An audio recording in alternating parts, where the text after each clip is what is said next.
Hello everyone, this is Neha and welcome back to my channel. कैसे हैं आप सब? आई होप आप बहुत बढ़िया होंगे। कैसी चल रही है आपकी तैयारी? कमेंट सेक्शन में मेंशन कीजिएगा। अभी हम ईवीएस की क्लास आज से स्टार्ट करने जा रहे हैं और ये जो क्लास होगी वो टॉपिक वाइज होगी, यानी एक एक टॉपिक को हम बहुत ही अच्छे से डिटेल में पढ़ेंगे along with previous year question, यानी हर टॉपिक के साथ उसके प्रीवियस ईयर क्वेश्चन को भी हम डिस्कस करते जाएंगे, ताकि जो हमने टारगेट रखा है सीटेट जुलाई 2024 को क्रैक करने का, क्वालिफाई करने का, वो मकसद आपका पूरा हो सके। तो ये सेशन रहेगा टारगेट सीटेट जुलाई 2024 के लिए, है ना। तो बने रहिएगा इस सेशन में। हर टॉपिक से क्वेश्चन पूछे जाएंगे, क्वेश्चन मैं पढ़ाऊंगी और हर टॉपिक को बहुत ही डिटेल में हम पढ़ेंगे, है ना। अगर आप चैनल पे नए हैं तो प्लीज़ चैनल को सब्सक्राइब कीजिए और बेल आइकन दबाना नहीं भूलिए, उससे आपको नए वीडियो के नोटिफिकेशन मिलते रहेंगे, है ना। बहुत सारे क्लासेस आ चुके हैं, हिंदी पेडागोजी के, इंग्लिश पेडागोजी के, सीडीपी के क्लासेस आ चुके हैं। आप देखिए, और भी क्लासेस आने वाले हैं, तो बने रहिएगा इस चैनल पे। ईवीएस क्या होता है? यानी इन्वायरमेंटल स्टडी। ईवीएस में हम क्या पढ़ते हैं? हम साइंस को भी पढ़ते हैं, हम सोशल साइंस को भी पढ़ते हैं, हम और इन्वायरमेंटल एजुकेशन को भी हम पढ़ते हैं, है ना। इसीलिए हम इसको क्या बोलते हैं? ईवीएस का फुल फॉर्म क्या होता है? इन्वायरमेंटल स्टडी होता है, ठीक है। तो एक एक टॉपिक को बहुत ही अच्छे से हम पढ़ने वाले हैं, तो इस सेशन में बने रहिएगा और स्किप नहीं कीजिएगा। अगर आपके मन में किसी भी तरह का सजेशन है ना, तो आप प्लीज़ कमेंट सेक्शन में मेंशन कीजिए, मैं उसके अकॉर्डिंग आपके लिए वीडियो बनाते रहूँगी, ठीक है। तो चलिए आज की टॉपिक को स्टार्ट करते हैं। उससे पहले कुछ ईवीएस के बारे में जो फैक्ट्स है उसको हम पढ़ेंगे कि किस तरह से क्वेश्चन पूछे जाते हैं। जैसे ही कंटेंट सेशन खत्म होगा उसके बाद ईवीएस पेडागोजी की क्लास आनी स्टार्ट हो जाएगी, साथ ही में मैथ पेडागोजी की भी क्लास आएगी, ठीक है। तो सबसे पहले हम देखेंगे ईवीएस सेक्शन होता है जिसमें टोटल 30 नंबर के क्वेश्चन पूछे जाते हैं और 30 नंबर के क्वेश्चंस होते हैं और 30 क्वेश्चंस भी होते हैं। किस तरह से डिवाइड किया जाता है वो सबसे पहले हम देखेंगे, है ना। देखिए यहाँ पर है ईवीएस कंटेंट, यानी जो टॉपिक दी हुई है, थीम्स दी हुई है, उसके अकॉर्डिंग हम कंटेंट को पढ़ते हैं। उसमें आपको 15 क्वेश्चंस पूछे जाएंगे जो कि 15 मार्क्स के होंगे। उसके बाद ईवीएस पेडागोजी, यानी ईवीएस की टीचिंग आपको कैसे करनी है। पेडागोजी का मतलब क्या होता है कि आपको ईवीएस किस तरह से क्लासरूम में पढ़ाना है, उससे आपको 15 क्वेश्चंस मिलेंगे जो कि 15 मार्क्स के होंगे, यानी 15 नंबर की पेडागोजी और 15 नंबर की कंटेंट आपसे ईवीएस में पूछे जाते हैं। तो टोटल 30 नंबर का आपका ईवीएस होता है। बहुत ईजी सब्जेक्ट है, बहुत अच्छा स्कोरिंग है। अगर आपने अच्छे से डिटेल में पढ़ लिया तो आपका एक भी क्वेश्चन यहाँ पर मिस नहीं होगा, ठीक है। तो सबसे पहले हम देखेंगे कि किस तरह से ईवीएस को हमें पढ़ना है ना। आज के टॉपिक को स्टार्ट करने से पहले ईवीएस में हमें 6 थीम्स पढ़नी है। पूछा जाता है क्वेश्चन, यहाँ पर क्वेश्चन बनता है कि कितने थीम्स को दिया गया है ईवीएस में, तो टोटल 6 थीम्स को दिया गया है। कौन कौन से है उसको भी आपको याद रखना है, क्योंकि थीम्स से भी क्वेश्चन बनते हैं, ठीक है। तो सबसे पहला थीम जो होता है वो फैमिली एंड फ्रेंड्स होता है ना। तो ये ब्रॉड थीम है, यानी अगर पूछा जाए कि कितनी ब्रॉड थीम है तो 6 ब्रॉड थीम है। कौन कौन सी? Family and friends, food, water, shelter, travel and things we can make and do. ये 6 ब्रॉड थीम है ना। और इस पहले वाले जो ब्रॉड थीम है ना, जिसको हम पढ़ते हैं फैमिली एंड फ्रेंड, इसमें 4 सब थीम आता है। फैमिली एंड फ्रेंड्स में रिलेशनशिप हुआ, work and play, animals and plant, ये सब थीम्स होती है। ये क्या, इसको हम क्या बोलते हैं? सब थीम्स, यानी थीम्स के अंदर थीम को हम क्या बोलेंगे? सब थीम। यानी अगर पूछा जाए कि वर्क एंड प्ले जो सब थीम है ये किस ब्रॉड थीम के अंदर में आता है, तो आपको याद रखना चाहिए कि work and play family and friends के अंदर आता है। यानी आपको याद रखना है कि फैमिली एंड फ्रेंड्स एक ऐसी ब्रॉड थीम है जिसमें 4 सब थीम्स आती हैं। कौन कौन सी 4 सब थीम्स है? Relationship, work and play, animals and plant. तो टोटल कितनी थीम्स है? 6 थीम्स है, यानी 6 ब्रॉड थीम्स है। और जो पहली फैमिली एंड फ्रेंड्स जो थीम्स है, जो कि ब्रॉड थीम है, उसमें 4 आपको सब थीम्स मिलेंगी। इसको आपको याद रखना है, ठीक है। तो आपको सबसे पहले हम फ्रेंड्स एंड दोस्त बनाते हैं, है ना। फ्रेंड्स एंड दोस्त बनाने के लिए आपको रिलेशनशिप इस्टेब्लिश करना पड़ता है, वर्क एंड प्ले करना पड़ता है, काम करना पड़ता है, खेलना पड़ता है। आप प्लांट एंड एनिमल से इंटरैक्ट करते हैं। उसके बाद अगर आपकी फैमिली एंड फ्रेंड्स बन गए तो आपको खाने की आवश्यकता होती है, खाने के बाद आपको पानी पीने की भी आवश्यकता होती है, उसके बाद आपको रहने की भी आवश्यकता होती है। फिर आप चाहते हो कि अब थोड़ा सा घूम फिर लिया जाए और उसके बाद आप कुछ बनाने में, कुछ रिनोवेट करने में लग जाते हो, जिसको हम क्या बोलते हैं, things we can make and do. तो चलिए आज का पहला टॉपिक जो कि टॉपिक वाइज है वो हम पढ़ेंगे फैमिली एंड फ्रेंड्स क्या होता है ना। फैमिली एंड फ्रेंड्स का मतलब होता है परिवार एवं मित्र, है ना। फैमिली एंड फ्रेंड्स का मतलब क्या होता है, या फ्रेंड्स एंड फैमिली का मतलब क्या होता है, परिवार एवं मित्र। तो सबसे पहले हम फैमिली को देखेंगे कि व्हाट इज फैमिली, फैमिली क्या होती है ना। हम सब क्या है, हम सब एक परिवार के बीच में रहते हैं। आप, हम या कोई भी पर्सन का एक परिवार जरूर होगा, चाहे वो न्यूक्लियर फैमिली हो, चाहे उसकी क्या हो, जॉइंट फैमिली हो, है ना। या एकल परिवार से आप बिलोंग करते हो या आप जॉइंट फैमिली से यानी संयुक्त परिवार से बिलोंग करते हो, लेकिन सबकी कहीं ना कहीं एक फैमिली ज़रूर होती है। तो सबसे पहले हम ये पढ़ेंगे कि फैमिली होता क्या है। क्या हम बोलेंगे फैमिली का what is the exact definition of family. In human context a family is a group of people related by blood. यानी एक ह्यूमन कॉन्टेक्स्ट में हम फैमिली किसे कहते हैं, ग्रुप ऑफ पीपल, जहाँ पे बहुत सारे लोग रहते हैं, है ना। और वहाँ पर उनका रिलेशन किसके थ्रू होता है, ब्लड रिलेशन के थ्रू होता है ना। एफिनिटी एंड को रेसिडेंस, यानी एक ही रेसिडेंस में, एक ही छत के नीचे जब हम प्यार से रहते हैं और हम सबके बीच में क्या, किस चीज़ से रिलेशन बनता है, ब्लड रिलेशन बनता है। जैसे अपने भाई बहन, सिबलिंग्स हो गए, है ना, कजिन्स हो गए, है ना। ये सब, इन सब में किसका रिलेशन होता है, ब्लड का रिलेशन होता है।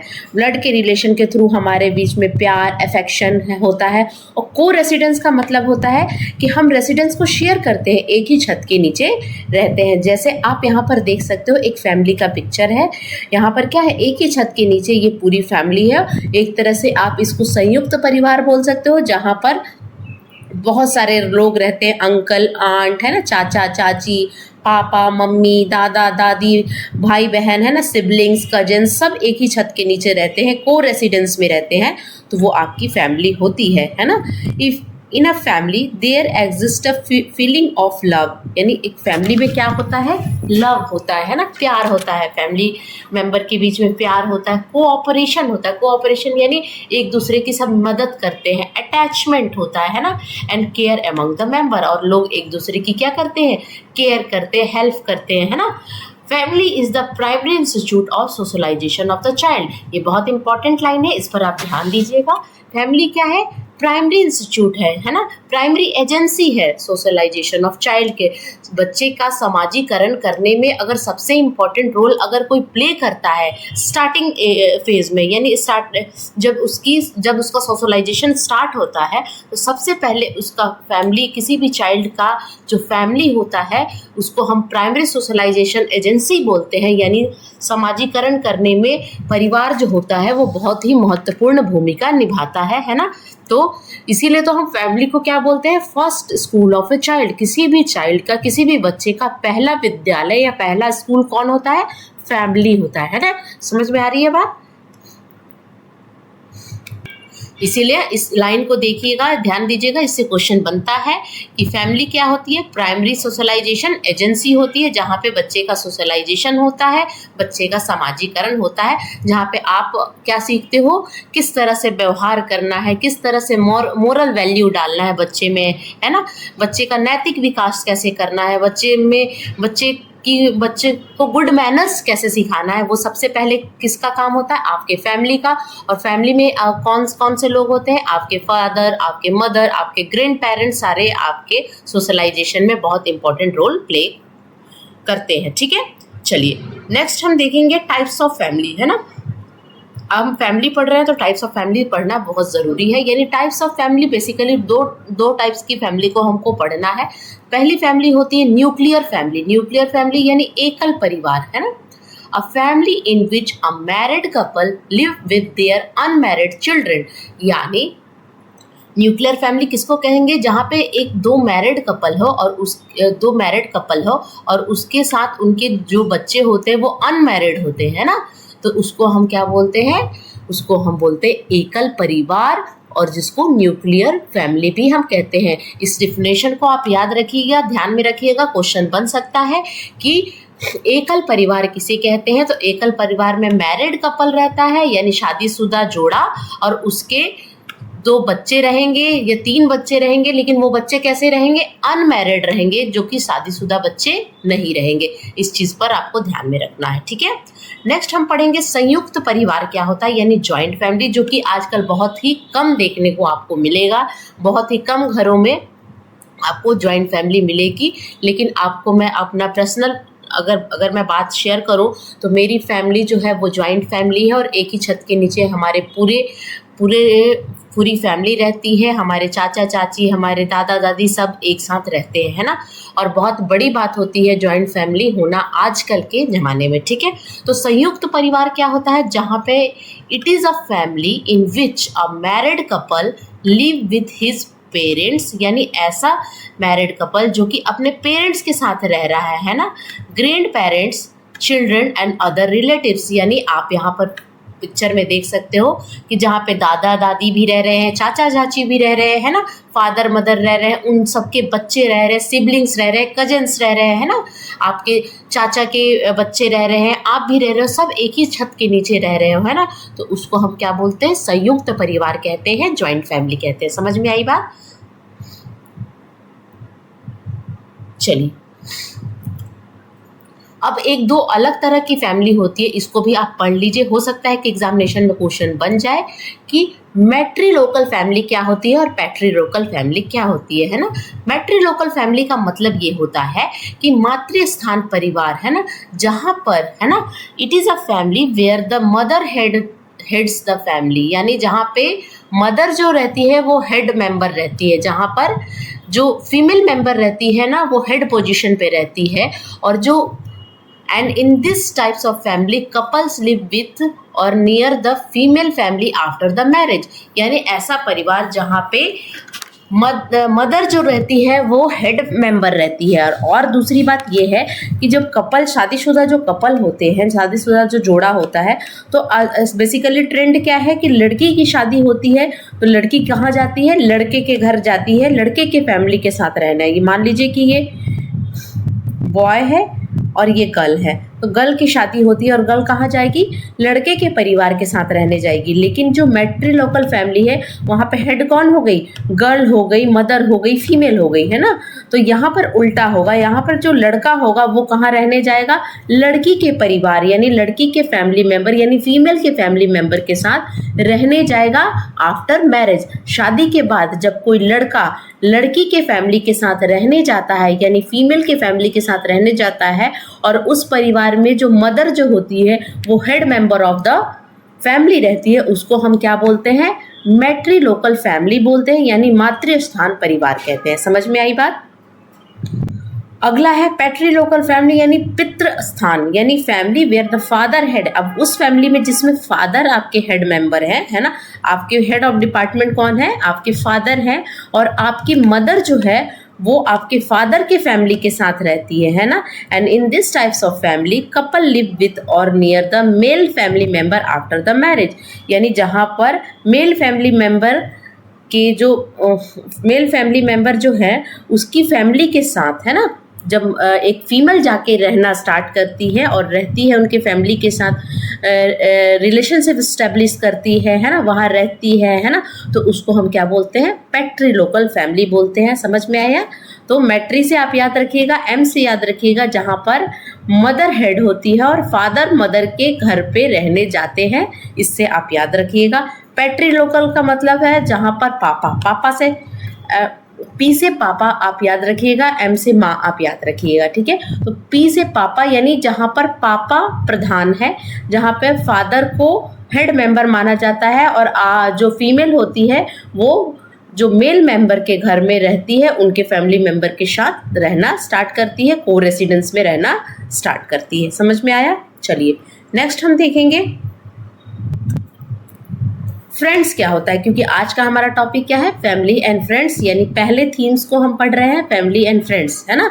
अ पर्सन विथ, अब फ्रेंड्स क्या होता है उसको हम देखेंगे। A person with whom one has a bond of mutual affection. Mutual affection का मतलब क्या होता है, ऐसा बॉन्ड, ऐसा रिश्ता जो कि म्यूचुअल अफेक्शन से जुड़ा है। म्यूचुअल अफेक्शन से मतलब क्या है कि दोनों को एक दूसरे से क्या है, प्यार है, अफेक्शन है, लगाव है, उसको हम क्या बोलते हैं, फ्रेंड बोलते हैं। Typically one exclusive of sexual and family relation. आप फैमिली रिलेशन और सेक्सुअल रिलेशन को अगर आप छोड़ दो तो अलग तरह फ्रेंड क्या होता है, उसको छोड़ के उसके अलावा फ्रेंड क्या होता है, आपका फैमिली रिलेशन भी नहीं है उसके साथ, ना ही कोई सेक्सुअल रिलेशन है। एक अलग तरह का बॉन्ड जब आपका किसी व्यक्ति के साथ हो जाता है, म्यूचुअल अफेक्शन, म्यूचुअल अंडरस्टैंडिंग होती है ना। एक दूसरे के लिए आप क्या करते हो, आप एक दूसरे का हेल्प करते हो, एक दूसरे के लिए आप बहुत सारे काम कर जाते हो, है ना। तो उसको हम क्या बोलते हैं, फ्रेंड बोलते हैं ना, जो कि आपके सुख दुख में आपका साथ देता है। ट्रू फ्रेंड क्या करता है, शेयर जॉय एंड सॉरो। जो आपका सच्चा दोस्त होता है वो आप अपने साथ आपके साथ अपनी खुशी को भी शेयर करता है और अपने दुख को भी शेयर करता है, यानी सुख दुख में आपका साथ देने वाला कौन होता है, आपका फ्रेंड होता है, ठीक है। Stand with him in a difficult circumstance, और आपके साथ वो खड़ा रहता है चाहे आपके पास कितनी भी मुश्किल परिस्थिति ना आ जाए, है ना। हर परिस्थिति में आपका साथ देने वाला कौन होता है, आपका दोस्त होता है, ठीक है ना। रियल फ्रेंड होता है, ट्रू फ्रेंड होता है। ऐसा फ्रेंड नहीं होता है जो कि आजकल आपको अक्सर देखने को मिलता है कि आप पर कोई मुसीबत आई और आपका फ्रेंड जो हो गया वो 9-2-11 हो गया, गायब हो गया वहां से, है ना। तो इस तरह का फ्रेंडशिप आपको नहीं करनी है, ठीक है। Try to protect in all situation, और क्या कर देगा, हमेशा कोशिश करेगा कि आपको हर सिचुएशन में आपकी मदद कर सके, वो होता है ट्रू फ्रेंड, ठीक है। तो ये इस थीम में हमें पढ़ना है, ठीक है।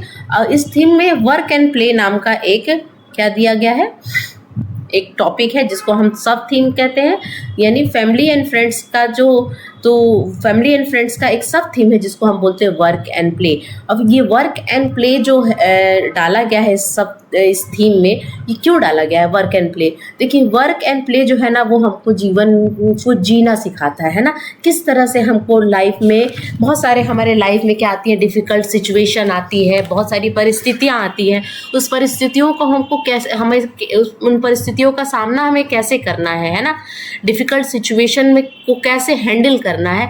इसलिए वर्क एंड प्ले सब थीम को हम इस टॉपिक में डाला गया है फैमिली एंड फ्रेंड्स में।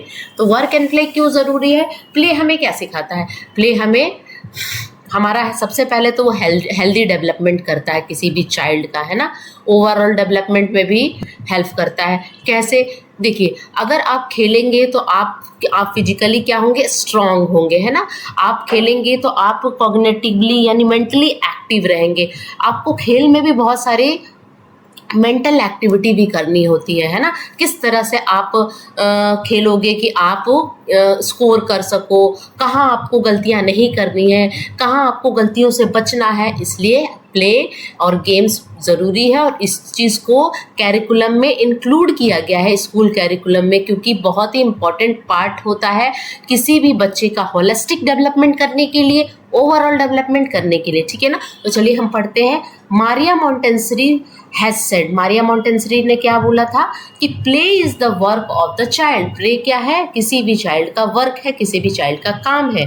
Play activities are essential to healthy development. Play activity किस लिए ज़रूरी है, किसी भी बच्चे के हेल्दी डेवलपमेंट के लिए, फॉर चाइल्ड एंड एडोलेसेंस, ठीक है। Work and play form an important component for overall development of the child. यानी किसी भी बच्चे का ओवरऑल डेवलपमेंट अगर आपको कराना है तो आपको उसे खेलने देना है ना, उनको फ्री छोड़ना है, उन्हें कैद करके नहीं रखना है। क्या होता है ना, खेल के मैदान में ना बच्चे खुल के जब खेलते हैं ना तो उनकी जो एबिलिटी है आपको खुल के दिखती है, आप उनकी कमियों को, आप उनकी स्ट्रेंथ को आप इजीली एब्जॉर्व कर सकते हो, है ना। तो इसलिए प्ले ज़रूरी है। हम हारना जीतना सीखते हैं ना, हरदम जीतना ही नहीं सीखना है, हम हार के भी कुछ सीखते हैं और जीत के भी कुछ सीखते हैं, ठीक है। तो एक प्ले से और क्या डेवलप होता है, लीडरशिप क्वालिटी डेवलप होती है किसी भी चाइल्ड में, है ना। तो overall development of child, that's why play has been a important place in school curriculum, ठीक है। समझ में आ रही है बात। अगर किसी भी तरह का कोई भी प्रॉब्लम है तो प्लीज़ कमेंट सेक्शन में मेंशन कीजिएगा। बहुत अच्छी सीरीज चलेगी ईवीएस की, तो बने रहिएगा इस पूरी सीरीज में, ठीक है।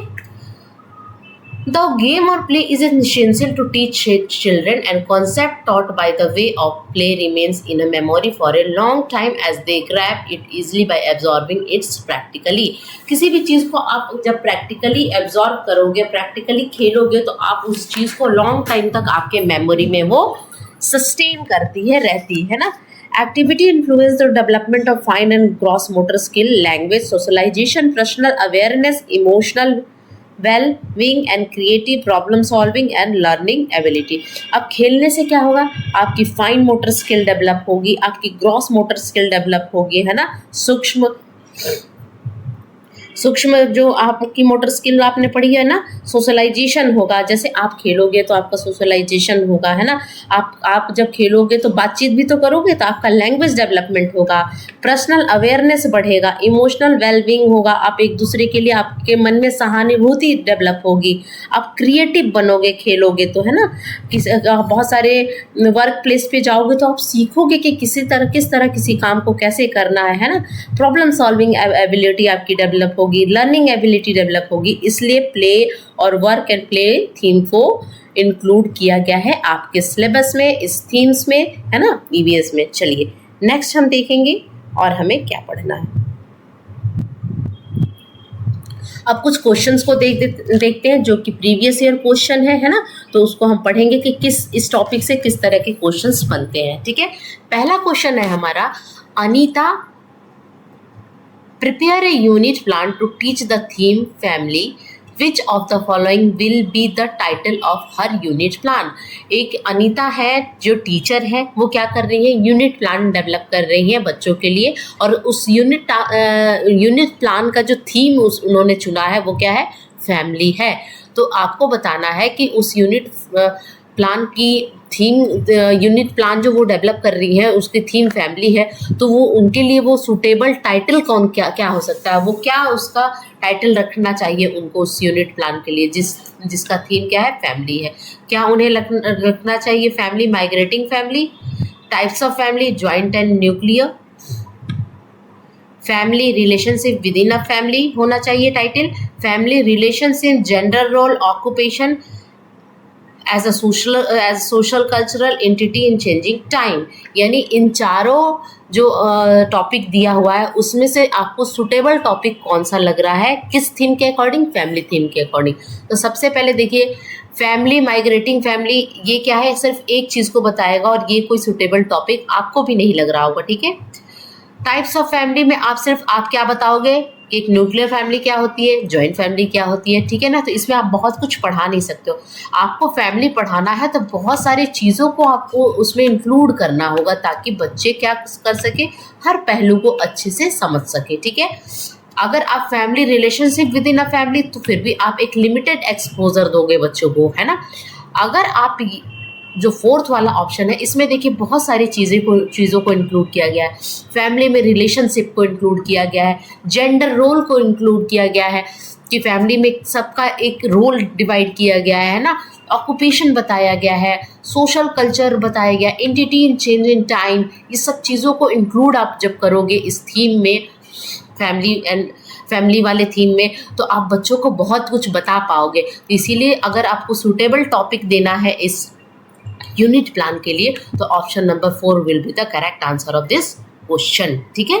चले नेक्स्ट देखेंगे। नेक्स्ट क्वेश्चन हमें क्या करना है, इन अ क्लास 3 स्टूडेंट, है ना, to class 3 student, Rama taught that a father, mother and their children constitute nuclear family, and if grandparent and other relatives stay along, then it is an extended family. What do you think of this? यानी यहाँ पर क्या पूछा जा रहा है, तो रमा क्या बताती है कि एक फैमिली, न्यूक्लियर फैमिली क्या होता है, जहाँ पर फादर मदर और उनके बच्चे रहते हैं। अगर उन फादर मदर और उन बच्चों के साथ अगर उनके ग्रैंड पेरेंट्स या उनके रिलेटिव्स यानी उनके कजिन्स, उनके चाचा चाची, अंकल आंटी रहना स्टार्ट करते हैं तो वो एक्सटेंडेड फैमिली होती है। एक्सटेंडेड फैमिली का मतलब क्या होता है? एक्सटेंडेड फैमिली का मतलब होता है जॉइंट फैमिली की बात यहाँ पे हो रही है। तो इस तरह से वो क्लासरूम में बच्चों को पढ़ा रही है, ठीक है। तो आप इस पढ़ाने के तरीके को आप क्या समझते हो? What do you think of this? तो यहाँ पर सबसे पहला ऑप्शन क्या बोल रहा है कि definition of family is incorrect. क्या ये डेफिनेशन फैमिली का इनकरेक्ट है? नहीं, इनकरेक्ट, वो सही पढ़ा रही है। क्या इनकरेक्ट नहीं है, वो सही पढ़ा रही है कि हम अभी तक क्या पढ़ते आ रहे हैं कि फादर मदर और चिल्ड्रन अगर किसी फैमिली में रहते हैं तो वो न्यूक्लियर फैमिली है। लेकिन जब सारे लोग एक साथ रहना स्टार्ट करते हैं, ग्रैंड पेरेंट रहना रहते तो वो एक्सटेंडेड फैमिली है। तो ये तो गलत हो गया। Rama is insensitive toward her student. ऐसा भी नहीं है कि वो इनसेंसिटिव है अपने बच्चों के प्रति। Teaching learning approach is not inclusive. Teaching learning approach not inclusive है, इंक्लूसिव नहीं है, ये भी गलत है। The concept of family has to be taught like this. वो फैमिली के कॉन्सेप्ट को इस तरह से क्या कर रही है? पढ़ा रही है बच्चों को। तो ये option number 4 will be the correct answer of this question, ठीक है। चलिए नेक्स्ट क्वेश्चन देखते हैं क्या है।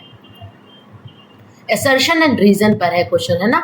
The theme family and friends is a major theme in EVS and plant and animal are presented as a sub theme of family and friends. ये अभी हमने पढ़ा कि फैमिली एंड फ्रेंड्स क्या है? मेजर थीम है, ब्रॉड थीम है, और उसके अंदर हमको plant and animal as a sub theme पढ़ना है, ठीक है।